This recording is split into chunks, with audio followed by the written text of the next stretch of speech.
5 April রাত আনুমানিক 10টা কক্সবাজার সদরের চৌফলদন্ডির বাসিন্দা আনোয়ারা বেগমের বাড়িতে সংঘবদ্ধভাবে ডাকাতির উদ্দেশ্যে হামলা চালানো হয়। এ সময় বাধার মুখে পড়লে হামলাকারীরা গুলি ছোড়ে এবং দেশীয় অস্ত্র নিয়ে তাণ্ডব চালায়।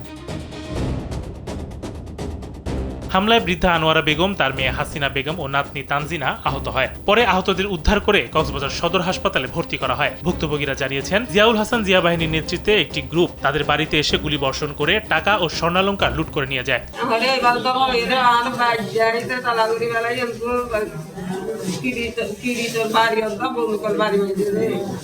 তারপরে আধা ভরি সম্মান হলাই একখান গলা খাল্লো হলাই এক ভরি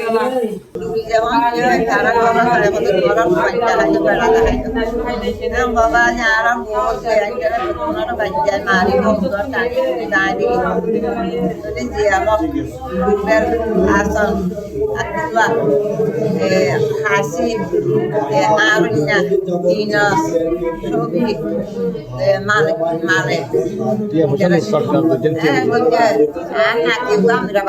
ভুক্তভোগীরা দাবি করেন, আসামি জিয়াউল হাসান জিয়া বাহিনীর নেতৃত্বে একটি সশস্ত্র বাহিনী দীর্ঘদিন ধরে এলাকায় ত্রাস সৃষ্টি করছে। অভিযুক্তদের বিরুদ্ধে একাধিক মামলা থাকা সত্ত্বেও পূর্বে রাজনৈতিক প্রভাবের কারণে কেউ মুখ খুলতে পারেনি এবং এখনও তাদের প্রভাব বজায় রয়েছে।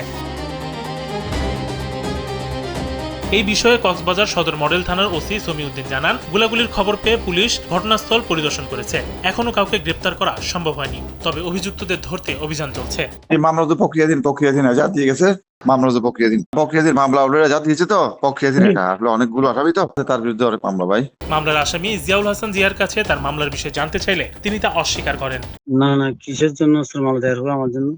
আমি অস্ত্র কোথায় পাবো আমি জানি না তো। আমি না তুমি সাথে মামলা পারবেন না। না তো ভুল ইনফরমেশন। দেখেন না কাগজ গুলো, দেখে তারপরে যাচাই বাছাই করেন।